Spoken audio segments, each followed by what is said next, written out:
Hello and welcome.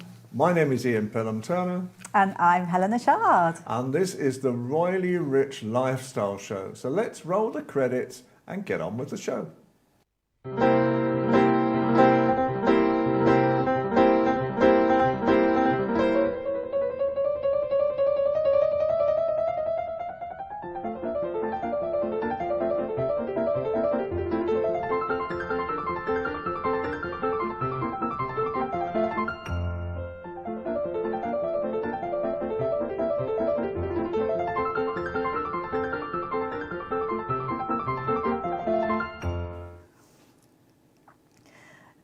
So today I'm just going to give my Royally Rich roundup.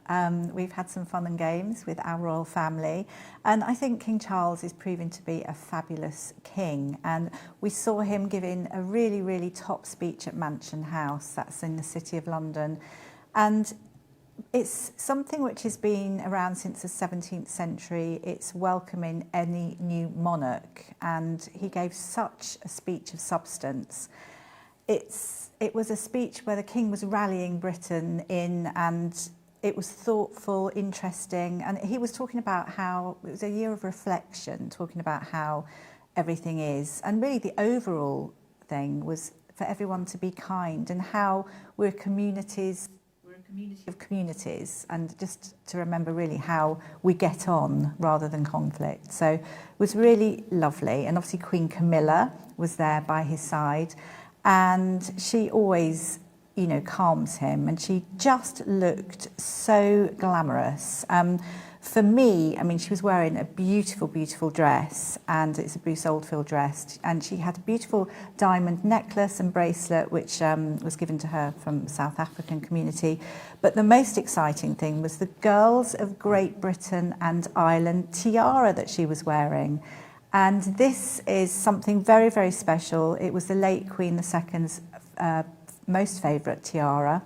And the idea behind it is that all the women all clubbed together to buy it for Queen Mary. And this was in 1896. So it's a really special little story, I think. And leading into the fact that it's a 4-day state visit that's coming up from the 31st of August to the 3rd of November. This is the state visit to Kenya, which is going to be very special. It's the first Commonwealth country since the king acceded the throne. Very interesting as well, because Queen Elizabeth was in Kenya when she first found out that she was going to be queen. Unfortunately, her father had passed, but that was in 1951. So it's a full circle with him going back. Interesting as well, because the country is preparing for 60 years of independence.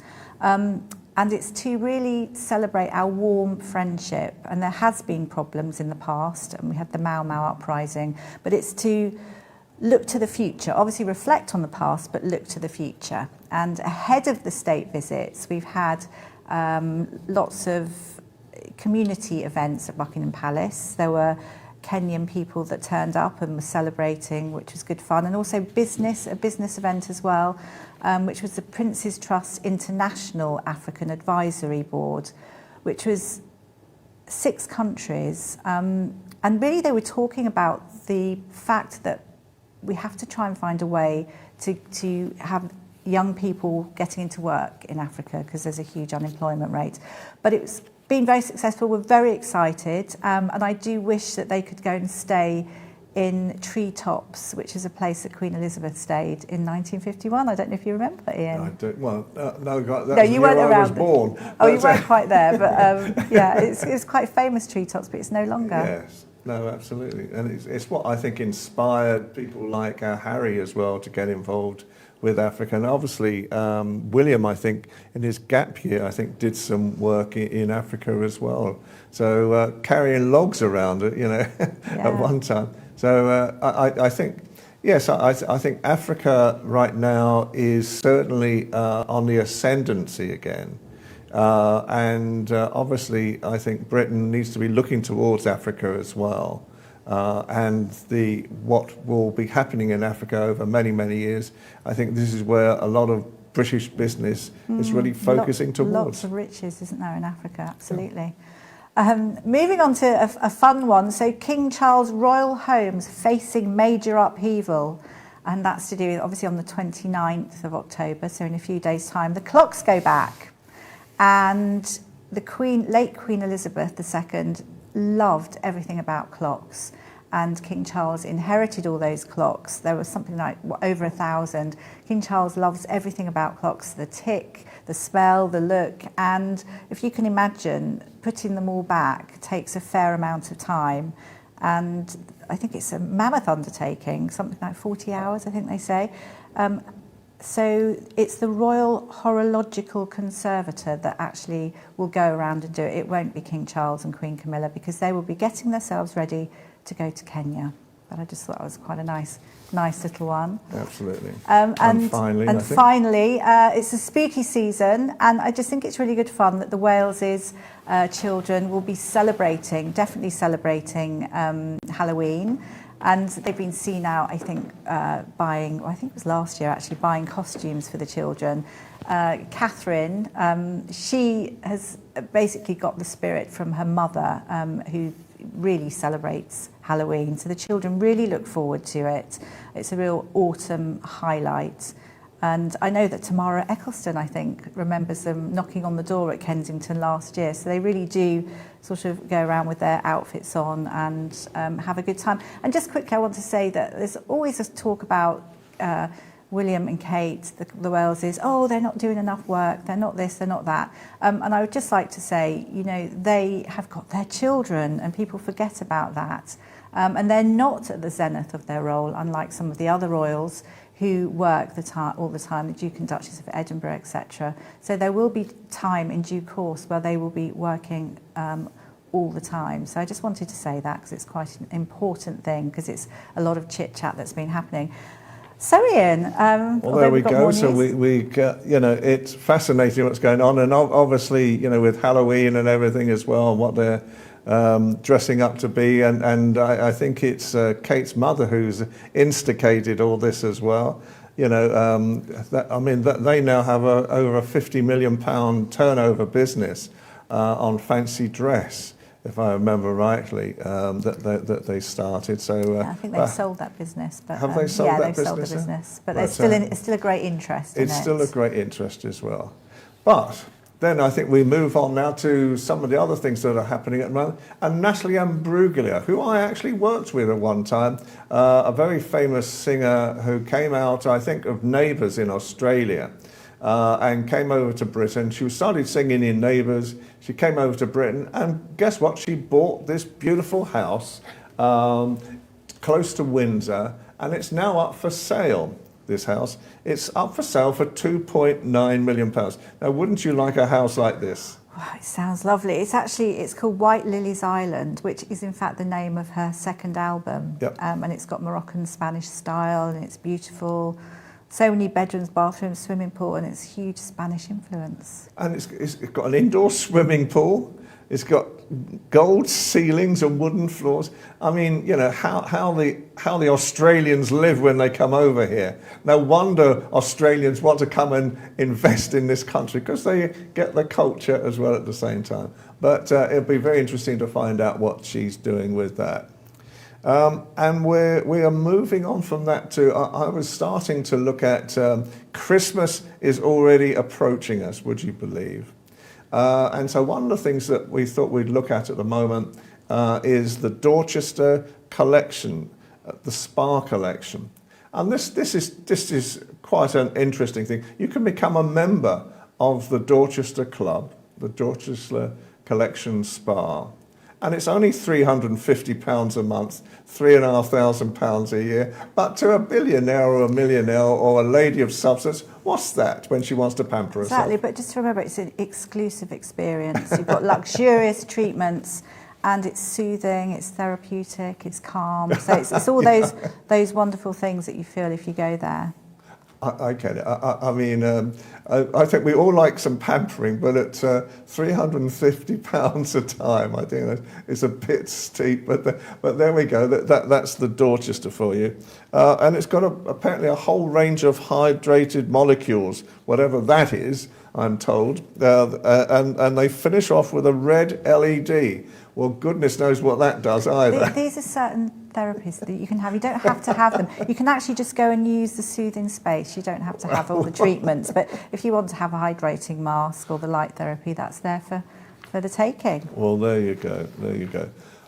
But just as importantly, we like to talk about obviously other countries as well. This is on ALB UK TV, and so we like to talk about the Albanian community and some of the classic things that can actually be experienced in Albania as well.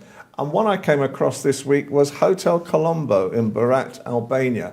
Now, Berat, Albania is in the south of Albania, and it's a very, very historical place anyway.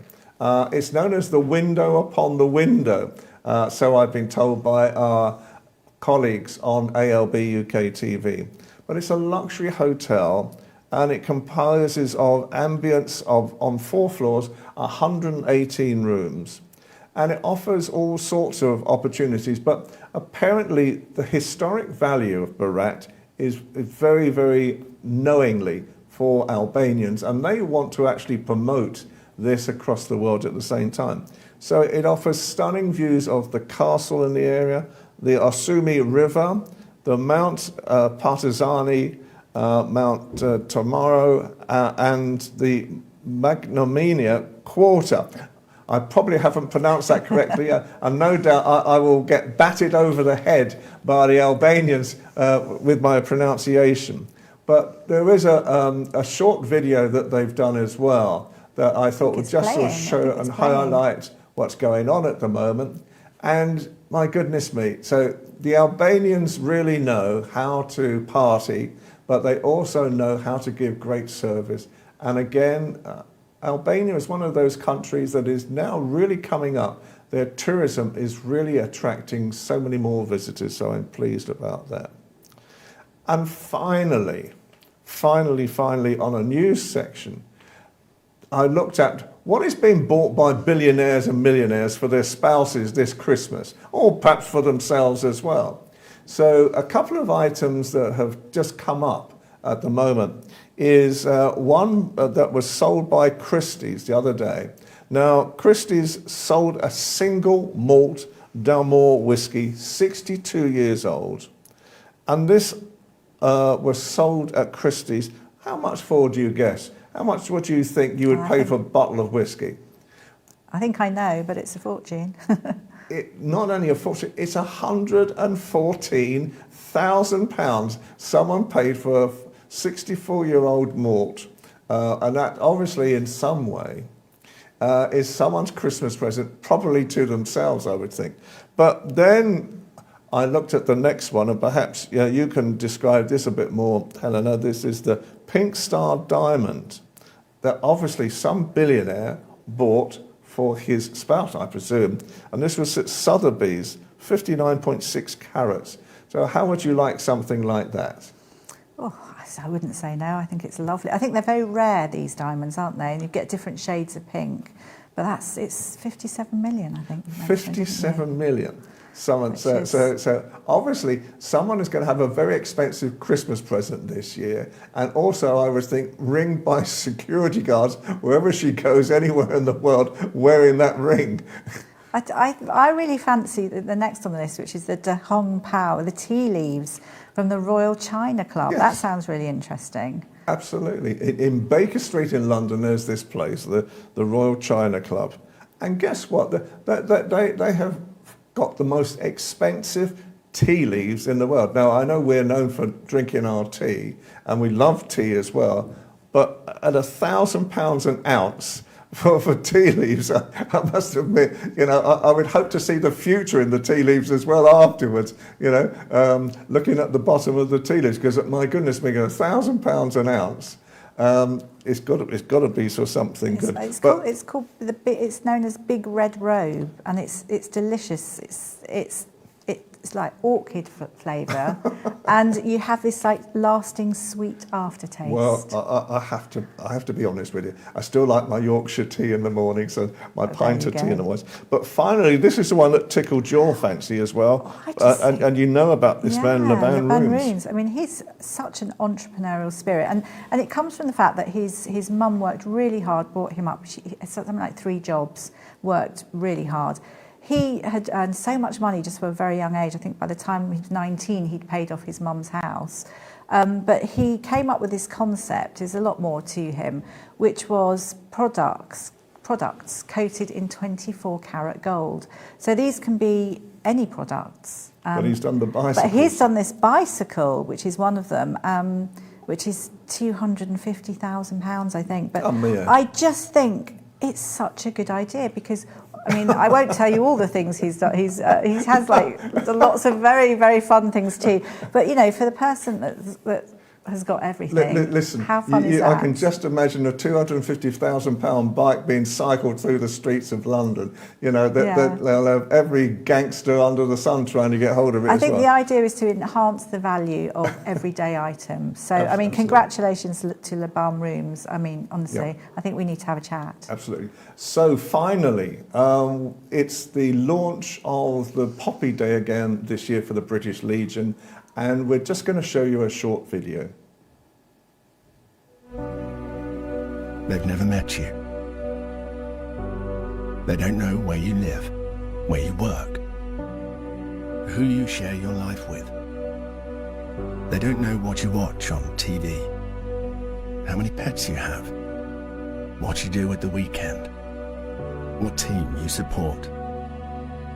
But what they do know is that they are willing to fight for you and for all of us. Because they have chosen to protect your way of life, no matter the cost.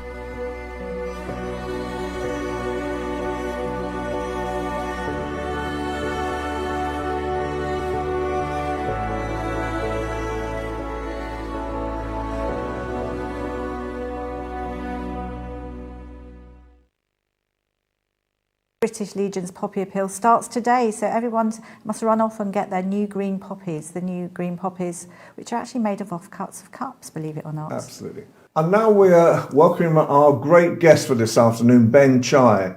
He's a world-renowned financial expert, and he's now raising funds for films. So my first question to you, Ben, and good afternoon, first of all, is why have you chosen the film business to actually add to your portfolio of business interests? Well, I've always loved the media industry. I actually had a media company which sold in 2015. And as a kid, I always wanted to be an actor. So it's kind of like the last thing that I was told I'd never be able to do. So I've done everything else that I've been told I could never do. So why not take on one of the most challenging industries, which is the film industry? And there are various ways in, so that's why. Ben, Yes. I hear you're the success magnet, which I find very exciting. Me too. So it'd be good to hear more about your success stories at another time. But so you're trying to raise funding for films. How are you doing this, and sort of what kind of funding?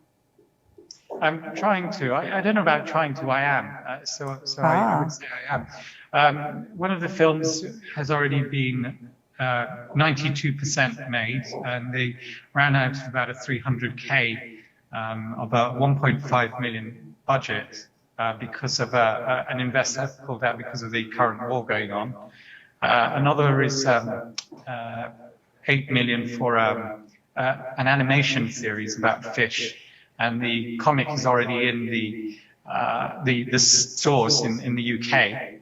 So we want to take this worldwide. It's based on a set of books which has done very well in Greece. And another one is 10 million for a series about space and a Netflix series called Fault. So there's a number of projects plus tons more if people are interested in, I have a friend who has filmed most of the documentaries about women entrepreneurs, and they're short of about 100K to just finish the series, and then it'll go on the various streaming platforms. So that's why I think the film industry, let's not call it film, let's call it the media industry, is they've got a number of challenges. One, they're very short of content, but two, the financial model that they used to use is broken. So we know that many films that we've seen recently, they actually haven't recuperated their initial finance. So people are looking at different ways to make the film and investing in the film industry risk-free, which is one of the tasks that I was working on, and I think I'm pretty much there now. So this is why so many people want to be in film, so many people want to invest in it, but it's lost people so much money. On the plus side, we have so many companies investing in the film industry in the UK. For example, I have an office in Pinewood Studios, and Disney has practically taken over the whole of Pinewood Studios. I think they're rumoured to have invested nearly $1 billion in the film industry in the UK. And they're not the only people. We've got Amazon investing and Netflix investing in the UK. So I think this is one of the kind of like secret places to be in for British entrepreneurs and British business. Ben, I mean, at the moment, we were talking the other day, and I was saying how much Britain is flatlining in business anyway. And you were saying, well, not on every single case. Obviously, the media industry with people like yourself is thriving. Why do you think Britain is attracting so much investment? Well, first of all, there are certain industries that are doing actually very well. So, for example, the gas industry has gone up by 40%. So I wouldn't say every industry is flatlining. I think hospitality took a huge hit because of COVID and then people not wanting to come out. But there's still tons of jobs out there, especially in the hospitality industry, actually. I think UK attracts a lot of investment because, first of all, we have different laws with regard to, in terms of the film industry, with regard to striking. As you know, a lot of production had stopped in the US because of the writers' strike and the actors supporting them. But we just don't have that issue in the UK. I think we're also more passionate about some of the things we do, and unfortunately we tend to work longer for less money. So that's another big reason why the film industry are very attracted to the UK, in particular, since you're asking about the film industry. And Ben, I come from a background in casting, so it makes me think, do you appear in the films that you're working towards the funding with? Well, that's the deal. I'm not interested in finding funding for people's films if I'm not in it. So what's in it for me? Yeah. So there is a, I do get an executive producer credit for finding the funding, but my goal has always been to be in Doctor Who, as Ian knows, and one day to be the Doctor, which is more possible than ever before. As in, when I was growing up, it would just have been impossible for someone like me to be the Doctor.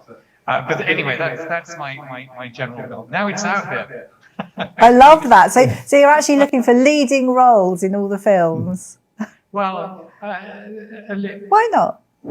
A supporting cast or a leading role alongside someone who's iconic. So I have a potential with a very significant actor. But that's on condition I raise the finance for the series. Sounds exciting. Yeah. Absolutely. Ben, you haven't lost your charisma or your charm or anything at all. So thank you for talking to us this afternoon on the Royally Rich Lifestyle Show. We hope to see you in the studio soon as well. And thank you so much for your time this afternoon. Yes, and thank you, Ian and Helen. And speak soon. Speak soon. Thanks, Ben. Take care. Okay, well, unfortunately, as always, time has caught us up again. So thank you again for watching, everybody. Thank you from ALB UK Television. Hello, Don Castrati, for actually assisting and creating this program for us as well. So for me, it's goodbye. And we'll see you next week. Goodbye from me. Take care.